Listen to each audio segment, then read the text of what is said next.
Namaskar, myself Tanvanti Vishnoi, Associate Professor, Garments Production and Export Management, Government Girls College, MS College, Bikaner. Think big and start small. Covid 19 pandemic पर जो ये webinar Chaudhary Balluram Gudara government girls college द्वारा आयोजित किया जा रहा है, उसमें अपने कुछ विचार रखने के लिए एक छोटी सी कोशिश मेरी भी। जब भी हम कुछ लो फील करते हैं या डाउन फील करते हैं या स्ट्रेस फील करते हैं, तो कोई ना कोई आर्ट हमारे पास ऐसी होनी चाहिए जो हमारे ध्यान को डाइवर्ट करे और हमारी कमजोरी को हमारी मजबूती या हमारी स्ट्रेंथ बना करके सामने लेकर आए। और उसी में एक सिलाई कला भी आती है। यूँ तो जब हम पैंडेमिक को देखते हैं तो जनवरी से जब से इंडिया में आया है और उससे पहले से नवंबर से जब से वर्ल्ड लेवल पर फैला, तब से कोविड 19 पैंडेमिक ने आम और ख़ास बच्चों और बड़ों, धरती के हर जीव के जीवन को परोक्ष और अपरोक्ष रूप से प्रभावित किया है। सभी पर शारीरिक, मानसिक और मनोवैज्ञानिक एवं आर्थिक एवं सामाजिक रूप से प्रभाव पड़ा है। फिर भी क्यों किसी न हर नेगेटिव के अंदर भी कोई ना कोई पॉजिटिव साइड होती ही है। तो उसी तरह से हम देखें तो कोविड 19 पैंडेमिक की भी कुछ ब्राइट साइड्स हैं, जिनमें हम देखते हैं सबसे पहले कि व्यक्ति को भागा दौड़ी की इस ज़िंदगी में अपनी फैमिली और अपने स्वयं के साथ बिताने के लिए कुछ समय मिला। माना कि वो समय मनोवैज्ञानिक रूप से दबाव वाला था, मगर फिर भी कुछ समय उसे अपने और अपनी फैमिली के साथ बिताने के लिए मिला। ये बहुत बड़ी बात है। आज के व्यक्ति का, बच्चों का, हाउसवाइफ का, सभी का जीवन इतना व्यस्त है कि कब सुबह और कब शाम होती है। एक दूसरे को लोग अब एक घर में रहते हुए भी ढंग से आपस में देख तक नहीं पाते हैं कि उनके चेहरे पर क्या भाव आए हैं, क्या गए हैं, कोई परेशानी है या खुशी है। सबकी भागा दौड़ लगी रहती है सुबह से लेकर शाम तक, और ऐसे ही ज़िंदगी चल रही थी। मगर एक तरह का ब्रेक हमें मिला, एक दूसरे से मिलने का, एक दूसरे के साथ बैठने का, एक दूसरे को देखने का, समझने का और अपनी बातों को, फीलिंग्स को वापस शेयर करने का। उसके बाद हम देखते हैं second, clean and clear nature.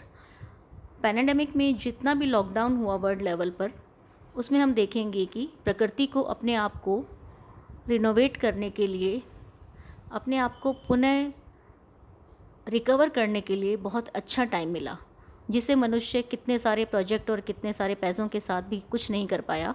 वो गंगा भी एकदम अपने आप से साफ़ हो गई। तो ये हम देखें तो प्रकृति को बैलेंस करने के लिए शायद ऊपर वाले की कोई परीक्षा ही है इंसान की, जिसने इंसान को रोका और प्रकृति को अपना काम करने के लिए, अपने जीवन को वापस जीने के लिए टाइम दिया। उसके बाद हम देखते हैं कि हमारी जो लाइफस्टाइल है वो बिल्कुल चेंज हो गई। हमारी आदतें चेंज हो गई, हमारी फूड हैबिट्स चेंज हो गई, हम लोग और ज़्यादा हेल्थ कॉन्शियस हो गए।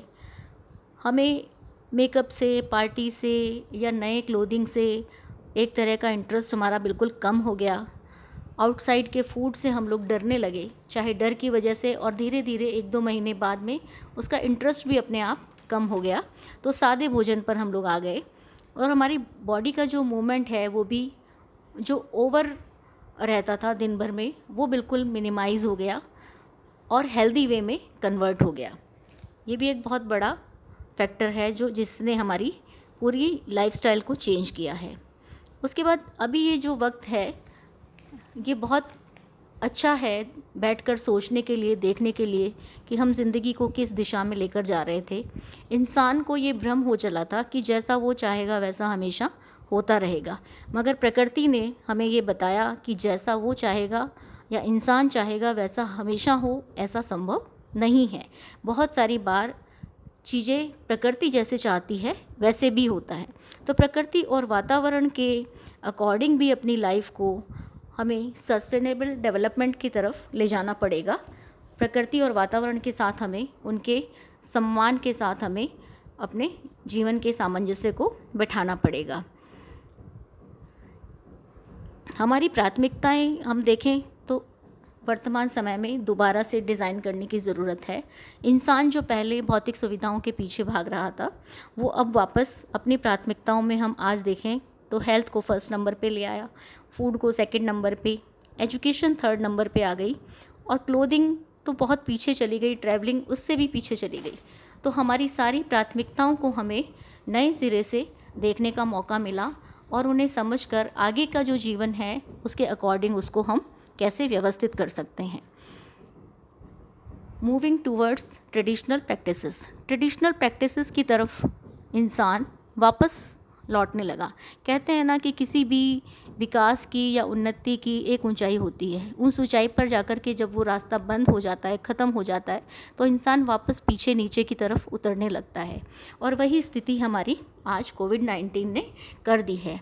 हम वापस अपनी जड़ों की ओर, अपने आयुर्वेद की ओर, योगा की ओर, मेडिसिन की ओर, घर पे बने हुए सादे भोजन की ओर, सादगी से डेली रूटीन के कपड़ों की ओर, अपनी मेन ज़रूरतों पर फोकस करते हुए, अपनी इच्छाओं को कम करते हुए, कम से कम और ज़रूरी सामान के साथ अपने जीवन को जीने की कला सीख रहे हैं। फालतू की सारी शॉपिंग बंद है। हम मनी सेव करने की सोच रहे हैं। पैसे को किस मितव्ययता के साथ में यूज़ कर सकते हैं, वो ऑप्शन हम तलाशने लगे हैं। सादगी से अपने त्यौहार और फैमिली फंक्शंस बनाने लगे हैं। और यहाँ तक कि शादियाँ भी 5 व्यक्तियों में या घर के लोगों, मेन जो घर के लोग हैं उनकी प्रेजेंस में होने लगी हैं। यानी जो दिखावा, इतना ज़्यादा लाइटिंग का, इतना ज़्यादा पटाखों का शोर शराबा, इतना खाने का वेस्टेज, इतना कपड़ों पे खर्च, वो सारा का सारा मिनिमाइज़ हो गया। यानी वो सारी हमारी ज़रूरत नहीं थी। तो वो सब चीज़ें भी हमें देखने और समझने को मिली हैं और हम अपनी पारंपरिक रीति रिवाजों की तरफ और पारंपरिक विचारों की तरफ, मूल्यों की तरफ मुड़ने लगे हैं। उसके बाद सबसे बड़ी बात आती है स्किल हमेशा सर्वाइव करती है। हमारे बड़े बुजुर्ग हमेशा कहते थे कि जो भी व्यक्ति हाथ का हुनर जानता है, यानी हाथ का कोई भी काम जानता है और जिसे अपने हाथ से काम करने में शर्म नहीं आती, वो व्यक्ति कभी भी भूखा नहीं मर सकता। तो वो बहुत बड़ा फैक्ट था जो आज इस समय में, वर्तमान समय में सच हो रहा है। और हम देखें तो हमारे प्रधानमंत्री जी ने जब से आए हैं तब से स्किल डेवलपमेंट पर या स्किल ओरिएंटेशन पर बहुत ज़्यादा जोर दिया है। ये भी एक उनकी दूर की समझ है, ऐसा हम कह सकते हैं। हाथ का हुनर किसी भी चीज़ का हो सकता है, सिलाई का, कढ़ाई का, बुनाई का, बिजली के काम का, प्लम्बर का, कंप्यूटर का, डिफरेंट टाइप्स ऑफ कुकिंग का, इवन प्राथमिक चिकित्सा भी एक हाथ का हुनर है। होम प्रोडक्ट्स मेकिंग, जितने भी हमारे ज़रूरत के सामान हैं उनको हम घर पे तैयार कर सकें, घर पे बना सकें, तो वो भी हमारी एक स्किल है। तो ये जितनी भी स्किल हैं ये बहुत इम्पॉर्टेंट हैं अभी कोविड-19 में। और हम देखते हैं कि हम इन दिनों में होममेड कुकिंग पर, होममेड स्टिचिंग पर बहुत ज़्यादा ध्यान दे रहे हैं। वो भी एक बहुत इम्पॉर्टेंट फैक्टर हमारा है। तो ये सारे के सारे बहुत ब्राइट साइड हैं। हमें इसके डार्क साइड की तरफ ना जाते हुए, ब्राइट साइड की तरफ जाते हुए, इन सब समय में अपनी इन सब प्रायोरिटीज़ को, अपनी लाइफस्टाइल को, अपने ट्रेडिशन को वापस वेटेज देना चाहिए और उनका बच्चों को भी ज्ञान देना चाहिए।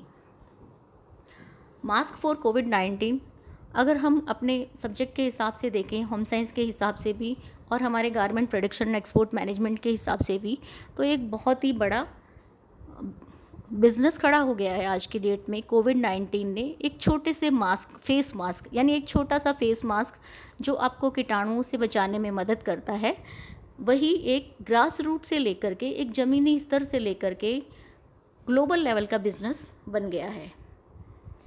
पब्लिक में हर जगह, पर्सनली भी, पब्लिक में भी, हॉस्पिटल में भी, जहाँ भी हम देखें, मास्क आज 80% कोविड-19 से बचाव का डाटा अवेलेबल करा रहा है हमें। यानी स्टडीज़ ये शो कर रही हैं कि 80% जो बचाव है वो मास्क हमें दे रहा है कोविड-19 से। तो ये हमारी लाइफ का एक एसेंशियल पार्ट बन गया है।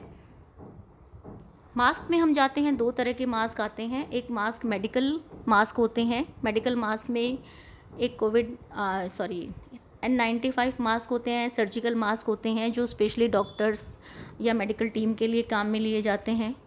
और एक डिस्पोजेबल मास्क होते हैं जिनको एक बार काम में लेकर के डिस्पोज कर दिया जाता है। तो ये 2 तरह के मास्क हैं। इन दोनों ही तरह के मास्क का उपयोग अगर हम देखें तो दैनिक जीवन में पब्लिक के लिए करना संभव नहीं है। अगर वो N95 मास्क या हाई लेवल के जो मास्क है उनको उपयोग में लेते हैं तो लाइफ कंफर्टेबल नहीं होती और उनकी ज़रूरत भी उन व्यक्तियों को नहीं है। अगर हम डिस्पोजेबल मास्क की तरफ जाते हैं तो वो उस पर हमारा पैसा भी लगता है और उसको हम यूज़ करके जब डिस्पोज ऑफ करते हैं तो वो बहुत बड़े कचरे के रूप में एक हमारी समस्या बनता है। और अगर उसका प्रॉपर डिस्पोजल नहीं हो तो वो बीमारी का भी कारण बनता है। तो हम देखते हैं पब्लिक के लिए जो मास्क हैं, पब्लिक के लिए जो मास्क हैं वो हमारे डेली वियर के जो फैब्रिक्स होते हैं जिनसे हम अपने गारमेंट स्टिच करते हैं, उन्हीं फैब्रिक से हम डेली वियर के मास्क बना सकते हैं जिनको घर पे आराम से डेली दिन में 2 बार भी धोया जा सकता है, आयरन किया जा सकता है और उनको लंबे समय तक यानी कम से कम 6 महीने तक एक मास्क को लगातार डेली भी हम यूज़ करें तो भी उसकी लाइफ है और उसको 1 साल तक भी यूज़ किया जा सकता है। इसमें डिफरेंट टाइप्स ऑफ डिज़ाइन आज के टाइम में हम देखें तो बनने लग गए हैं और ये ग्रास रूट लेवल पे होने वाला काम है। घर घर हर व्यक्ति ने अपने खुद के लिए भी और बना कर के पास में छोटी छोटी सप्लाई भी देना शुरू कर दिया है। कुछ ये मास्क जो रेडीमेड हमें ऑनलाइन अवेलेबल हैं जिनमें उसके एयर पैसेज भी बना हुआ है, वो भी काम में आ रहे हैं। कुछ ब्रांड्स ऐसे हैं जिन्होंने अपने मास्क बनाने शुरू कर दिए हैं जिसमें रिबॉक है, गुच्ची है और भी काफ़ी इंटरनेशनल ब्रांड्स हैं जो स्पोर्ट्स किट वगैरह बनाते हैं यूथ के लिए। उन्होंने भी अपने मास्क वगैरह प्रोड्यूस करने शुरू कर दिए हैं। डिज़ाइनर मास्क मार्केट में आ गए हैं। हालांकि जितने भी फैशन शोज़ होने वाले थे वो सभी पोस्टपोन हो गए हैं या वर्चुअल हो गए हैं, मगर फिर भी फैशन के जितने भी डिज़ाइनर अभी नेक्स्ट टाइम की क्लोथिंग आ रही है उसके साथ डिज़ाइनर मास्क भी मार्केट में अवेलेबल हो रहे हैं। इसके बाद हम देखें मैचिंग मास्क, जितनी भी तरह की साड़ीज़ और सूट्स हमें मार्केट में अवेलेबल हैं उनके साथ में भी मास्क अवेलेबल हैं। ब्राइडल मास्क, इवन शादी जैसे फंक्शन के लिए भी जो ब्राइडल की ड्रेस है उसके साथ उसी मैचिंग का भी मास्क अवेलेबल है। मगर मास्क ज़रूरी है, बिना मास्क के हम अपने फेरे भी या अपनी शादी की वरमाला भी रीति रिवाज भी नहीं कर पा रहे हैं। तो हम कह सकते हैं मास्क एक बहुत इम्पॉर्टेंट एसेसरी के रूप में हमारी क्लोथिंग में या हमारी फैशन जगत में एंटर हुआ है। ये कुछ होममेड मास्क हैं जो हमारे गारमेंट सब्जेक्ट के बच्चों ने बनाए हैं असाइनमेंट के अंदर। ये भी हम देखें तो इसमें डिफरेंट तरह की एम्ब्रॉयडरीज भी हमने उस पर वो टारगेट भी उनको दिया, क्योंकि वर्तमान समय में गवर्नमेंट कॉलेजेस में पढ़ने वाले बच्चों के पास फाइनेंशियली उतना नहीं है अरेंजमेंट मटेरियल का या फैब्रिक का। तो जो उनके पास इजीली फैमिली में अवेलेबल था उसी को यूज़ करके हमने अपने प्रैक्टिकल वर्क शुरू करवाए हैं ऑनलाइन उनको असाइनमेंट देके। तो ये एक बहुत बड़ा फैक्टर है और ये एक बहुत अच्छी बात है कि वो बच्चे खुद के लिए, अपनी फैमिली के लिए मास्क बनाएं, अपने अड़ोस पड़ोस में बनाएं, किसी स्कूल के लिए, किसी NGO के लिए, किन्हीं मीटिंग्स के लिए भी अलग डिज़ाइनर मास्क बनाए जा सकते हैं लोगों के साथ, तो उनके लिए सप्लाई कर सकते हैं। ये एम्ब्रॉयडरी हमने करवाई है, इसके अलावा इस पर हम प्रिंटिंग करा सकते हैं, stencil printing, screen printing, block printing, कुछ भी। तो डिफरेंट जो एस्पेक्ट्स हमारे प्रैक्टिकल के हैं वो भी कवर होते हैं। तो आप देखिए एक छोटा सा मास्क कैसे कितनी बड़ी ज़रूरत बन गया है आज। देश के गरीब मजदूर से लेकर के प्रधानमंत्री तक, राष्ट्रपति तक, छोटे बच्चे से लेकर बुजुर्ग तक, एक मजदूर से लेकर बिजनेसमैन तक, एक आम लड़की से लेकर एक मॉडल तक, एक डिज़ाइनर तक, सभी लोग इसका उपयोग कर रहे हैं। इसीलिए कहते हैं कि जब भी किसी के हाथ में कला होती है तो वो सब कुछ हार कर भी अपनी ज़िंदगी को वापस लाइन पर ला सकता है। स्टिचिंग एक ऐसी आर्ट है, ऐसी कला है जो हमें अपने घर बैठे हुए अपने हाथ से काम करके अपने जीवन की आर्थिक आज़ादी देती है। मास्क पहनने का मेन टाइम हम सबको पता है, जब भी हम पब्लिक में मूव करते हैं, किसी बीमार व्यक्ति की देखभाल करते हैं या किसी हॉस्पिटल या बीमार पर्सन को इंटरेक्ट करते हैं उसको देखने जाते हैं। किन को मास्क नहीं पहनना चाहिए? 2 साल से छोटे बच्चे या जिन्हें लंग्स की कोई प्रॉब्लम हो, या वो जो उसको बिना किसी की मदद के ना पहन पाएँ, ना उतार पाएँ, उन्हें मास्क नहीं पहनना चाहिए। So wear a mask and stay safe from कोविड-19। आज के समय में ये बहुत इम्पॉर्टेंट है। बहुत छोटा सा बिज़नेस भी है जो ग्लोबल लेवल तक जा पहुंचा है, और इतनी विस्तृत रूप में, इतनी वैरायटी में आज की डेट में मास्क ने एसेसरीज़ के रूप में अगर हम देखें तो हम फेड्स में जाते हैं तो बहुत कम ऐसी चीज़ें होती हैं जो इतनी ज़्यादा पॉपुलर होती हैं, जबकि ये जड़ से लेकर चेतन तक, धरती से लेकर आकाश तक बहुत आसानी से, बहुत जल्दी पैंडेमिक में पॉपुलर हुआ है। और इसकी इतनी वैराइटीज़ मार्केट में अवेलेबल हैं, फिर भी इसमें अभी बहुत संभावनाएं हैं काम करने की और आगे बढ़ने की और अपने लिए इनकम जनरेट करने की भी। तो हम ये निवेदन करेंगे कि जो भी बच्चे आपके साथ, आपके आसपास काम करते हैं, आप उन्हें ये आइडिया आगे शेयर कर सकते हैं। Thank you.